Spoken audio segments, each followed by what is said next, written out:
welcome to the Ladies Car Care Talk Show. I'm so excited today because today we have Tess as a guest. I'm so excited just to hear her story, what she really want to share with us. So Tess, tell me a little bit about you. Where you from, and if you have kids, and just tell me a little bit about you. Yeah, so my name's Tess. I am a stay-at-home mom. I've got two kids, an 11-year-old boy and a 6-year-old little girl, both very active kids. And right now, with where we live, we're doing distance learning. So I have my kids all day, every day, and help with school. And on the side, I do all sorts of crafting and baking and stuff like that. We are located in Beaverton, which is just outside of Portland, and we moved here about 4.5 years ago from Boise, Idaho. So yeah. That's great. That's great. I always wanted to go to Portland and get to know that place. I hear so much beautiful things about Portland, so someday I'm gonna go over there. Yeah, it's definitely a change from what we were used to back in Idaho, but we came here in 2014 on a vacation and absolutely fell in love with the area. And we were like, we need to move there, we need to move there. And it took about 2.5 years, but we made the move and we've been here ever since and absolutely love it. That's great. That's great. And tell me, have you ever had any experience when it comes to cars? You say you have kids and all of that, but have you ever been stranded off the middle of the road? I know there's a lot of snow right now in Portland, if I'm not mistaken. Have you ever had any problem over there? Not here. I had an issue back in Idaho before I had my daughter.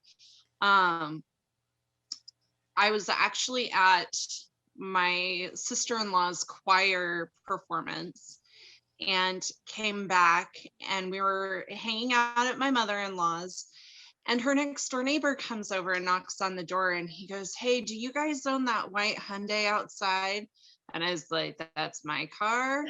And he goes, "Okay, so I feel really bad, and here's my insurance information, but when I was backing out of my driveway, I didn't see your car, and I really kind of screwed up your car." And I was like, No. okay. So I went out to take a look at my car, and he had run into my driver's side wheel well, and the wheel well had smashed in and it was pointed in towards my tire. Oh, and he had like totally ripped up the side panel of my car. And I was just like, this is my only car right now. And my son was like a 1.5 years old at this time. Like, my son was really young, so it wasn't like I could walk around a lot of places. And I lived kind of out in the boonies. I lived like 20 minutes away from where my mother-in-law lived. So, I mean, like here, 20 minutes away isn't a big deal, but there, 20 minutes away is quite a ways away from any family. And so, so that happened, and I was just like, okay. So I tried to drive it home, and every time I would turn right, not left, every time I would turn right, my wheel would hit the part that had pulled in on my wheel well. And so it was causing damage on my tire, as well as the damage to the body of my car. And so, and my father-in-law is a mechanic, so I was like, maybe he can help, but I was like, okay, I'm going to call this guy's insurance, I'm going to get a quote, and then I'm going to take it to a body shop. And I had asked some of my friends, do you have a body shop that you would recommend? because my father-in-law was like, this isn't something that I can handle. He's like, I'm a good mechanic, but I'm not that good. Like, that's frame damage. You've got to have somebody who can actually like fix it, get in there and fix it. And he just didn't have the tools. He worked out of his shop at his house. And so he just didn't have the tools to be able to do it. And so my old boss recommended this mechanic shop that he had gone through when his car was wrecked. And he said they did an awesome job and that they were really great, as far as communicating, and they did really great work and all this kind of stuff. Like, he really talked this shop up. And I was like, okay. And I didn't really do my research on it, but I was like, okay, whatever, I'll go with this shop because he said that it's a good shop. So I called Enterprise and had them meet me at the shop. And I took and dropped my car off. And of course, I had to take my son's car seat out of the back of the car to put into the rental car. And so the guy who owns the shop sees, oh, it's a chick, it's a mom. I can take full advantage. I'm just going to do what I need to do. And I'm going to take her for all of her money. Right. So insurance had estimated the damage at about $1,300. And so they gave me a check for $1,300. And the guy at the shop sucked at communicating. He never called me. Whenever I called, it was like one-word answers. And it was, okay, can you give me like a timeline on when my car will be ready? Oh, we're waiting on a part to come in. Okay, do you know when you're expecting the part? Oh, I don't know.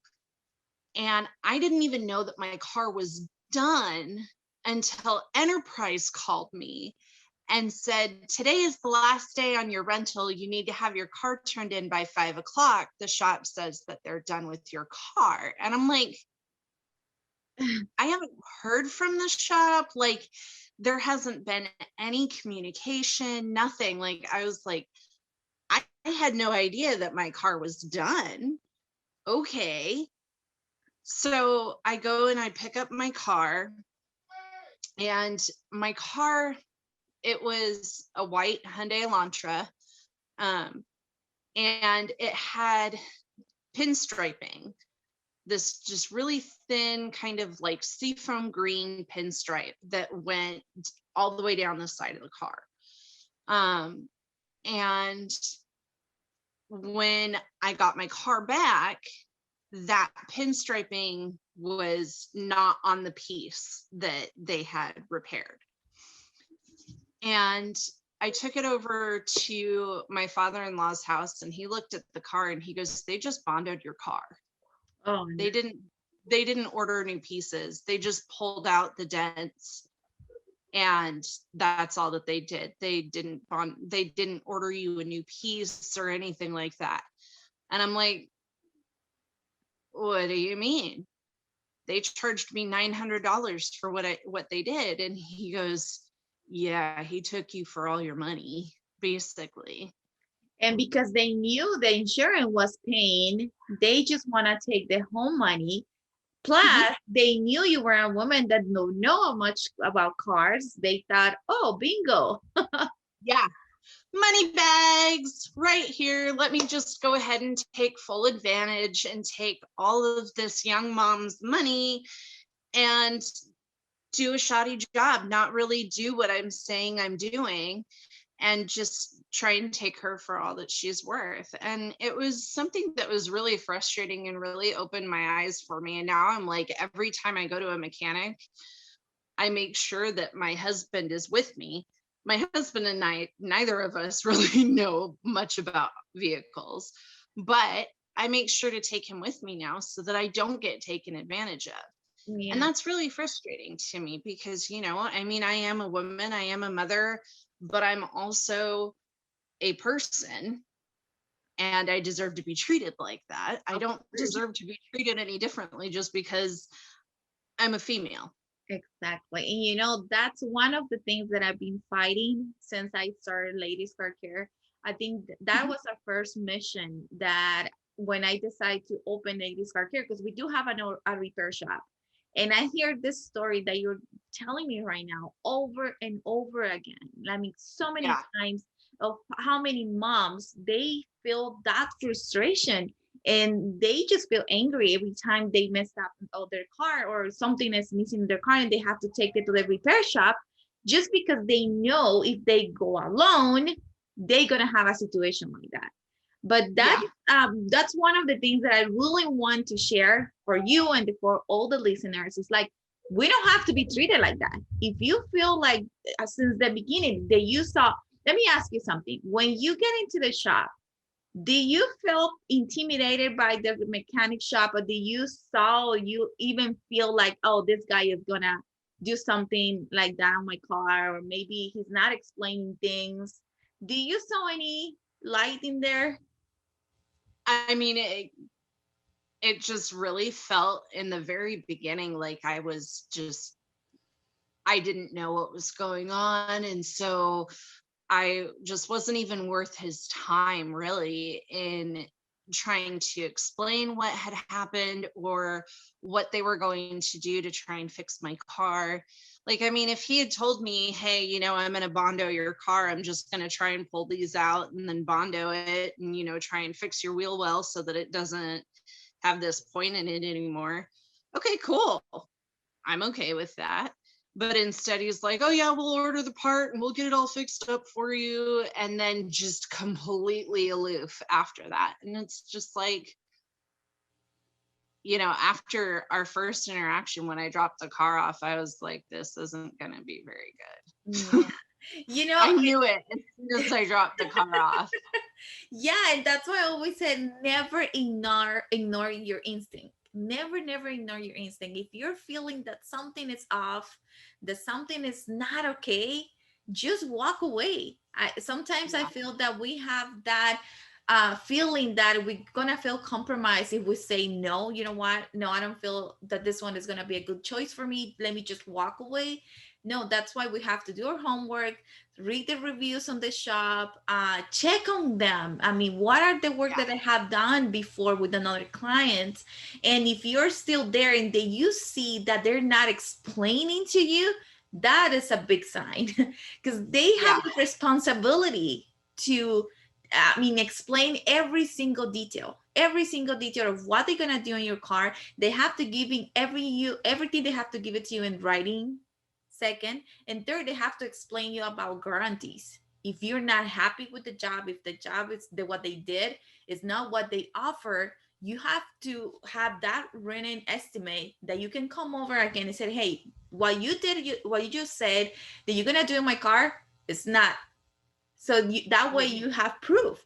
But sometimes we just feel like, oh no, so my best friend referred to me, and I just go all in with them. And yeah, that's some of the things that we have to be careful and all of that, because I feel that frustration that you tell me, oh, now I have to Yeah. take my husband or my neighbor or my cousin, just a male figure, just because that way they won't take advantage of me.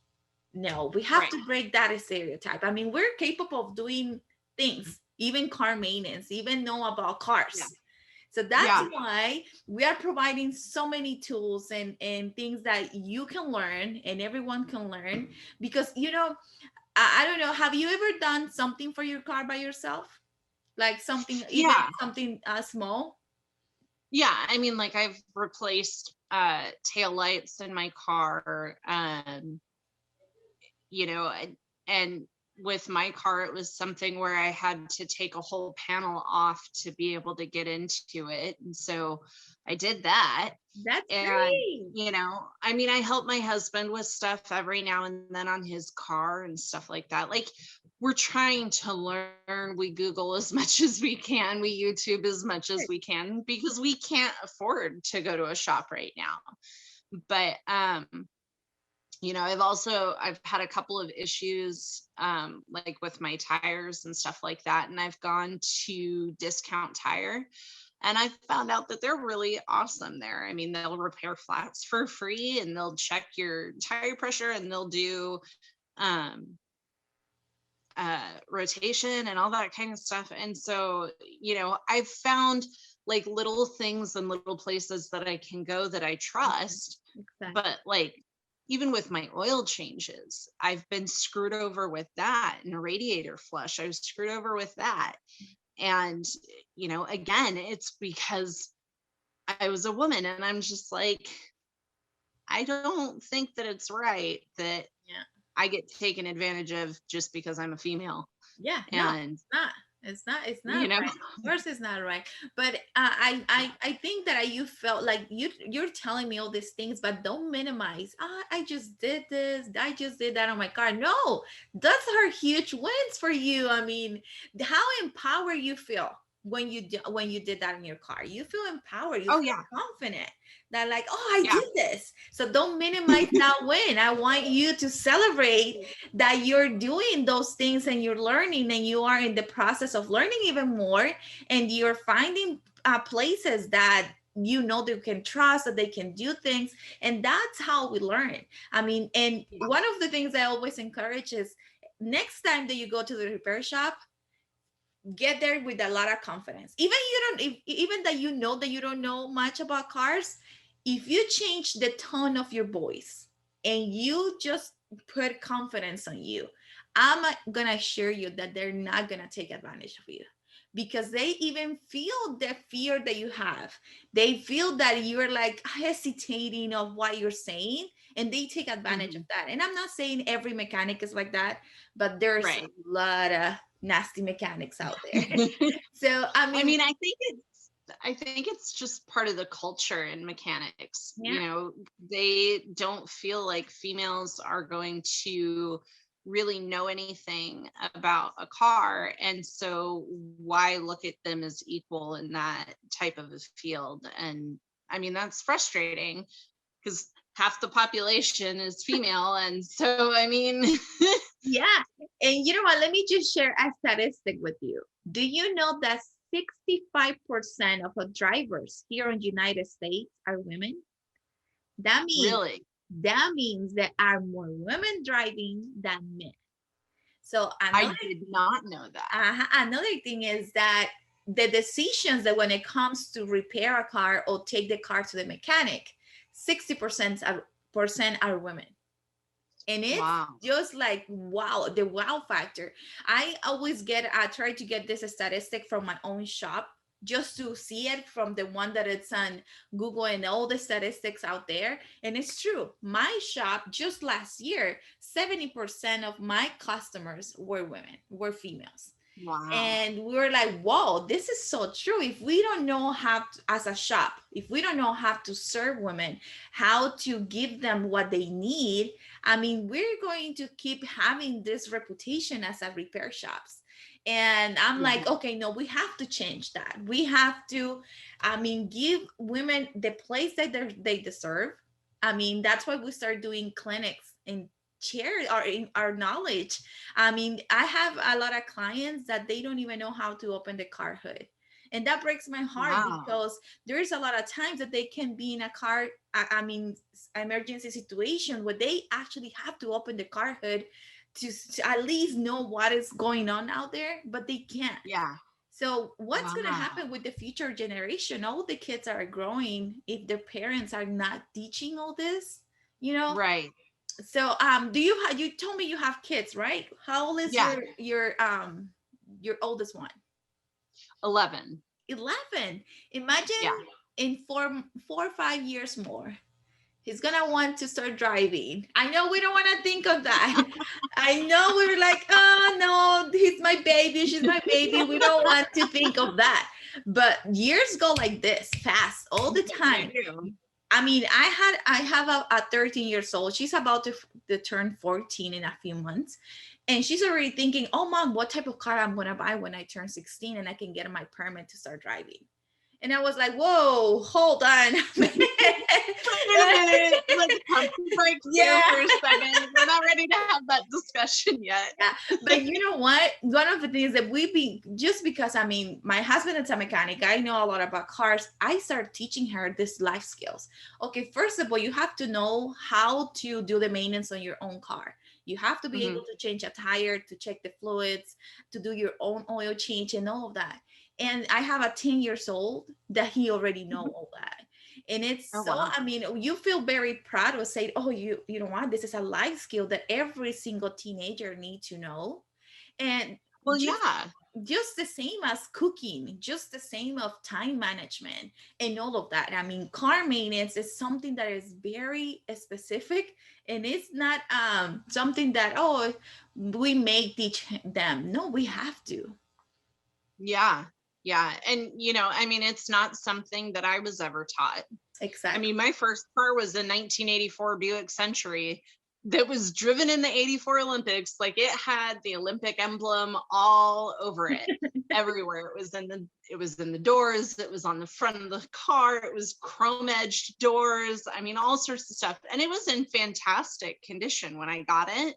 And I drove that sucker into the ground because I didn't know anything about maintenance. I blew a hole the size of a softball in my muffler because I completely clogged my catalytic converter because I wasn't getting the oil change done the way that I was supposed to. Whoa.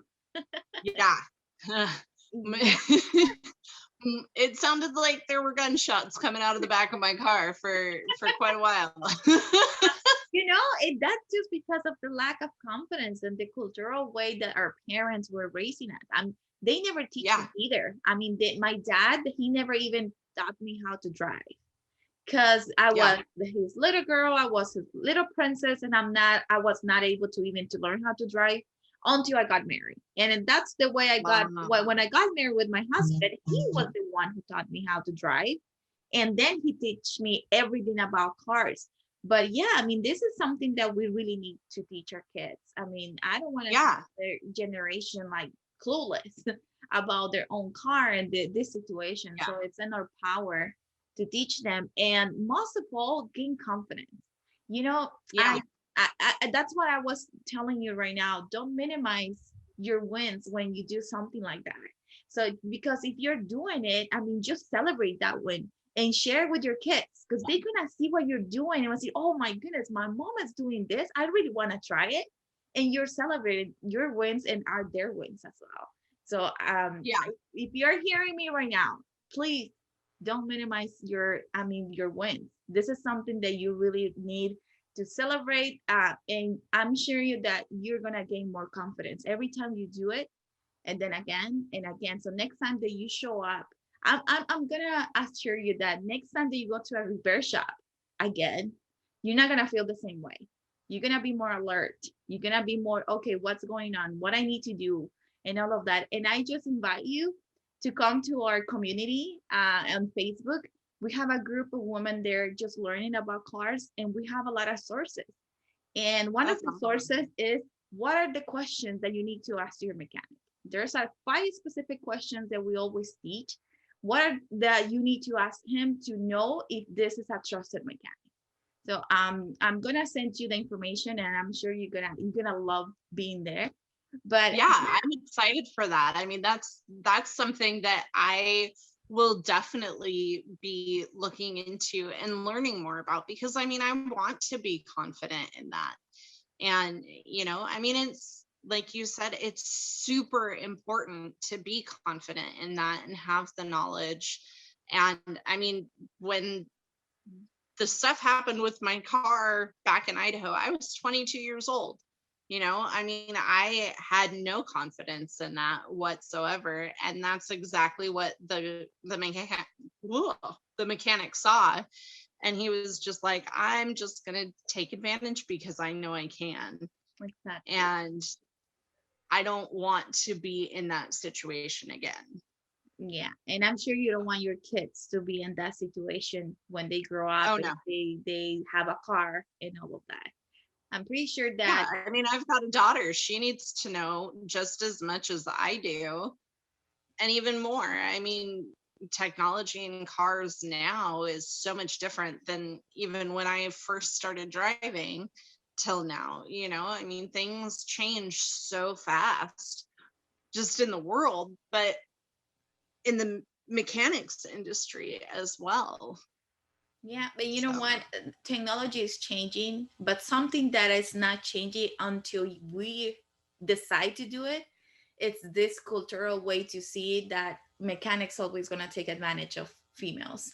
And we have yeah, the power of changing that.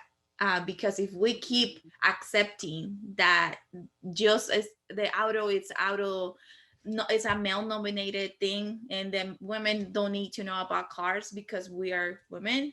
No, this have to change, and I think yeah. we have the power of doing it. And I applaud you that you are, I mean, now that you shared that story, and now you're in a different position, now that you say, no, now I changed this, now I help my husband to do that and all of that. Just give me Yeah. one advice that you could give our listeners right now, because you share point A, how you felt back then, and now the new you, that you have some wins already, you keep learning. I mean, I think everyone keep learning every single day, but if there's Yeah. a big difference between back then and right now. So give me an advice that you could do, I mean, you can share right now to the audience that said, this is something that I would love to share. I mean, based around that experience, my advice is, if you don't feel comfortable when you get there, if you don't feel confident in the person who's doing the work on your car, like you said earlier, don't stay. I didn't have that confidence. Yeah. And I do now, but I didn't then. And, um, I confidence is something that I've really tried to work on, and it's something that is necessary in all aspects of our life. Exactly. And it's one of those try and fake it till you make it kind of thing. Um, but, just, I guess, being assertive in who you are, be assertive in the fact that you are a human being and you deserve to be treated with respect. Exactly. I think everything that starts with us. The moment that you said, you know what, I'm going to believe it. I know that I'm going to have something inside of me and the confidence to believe in myself. That's Yeah. when everything changed. So I'm Yep. very happy that you just said that, because that is very necessary for a lot of women out there. So Yeah. I really, I really want to say hello. Yeah, this is my son here. I think he want to participate.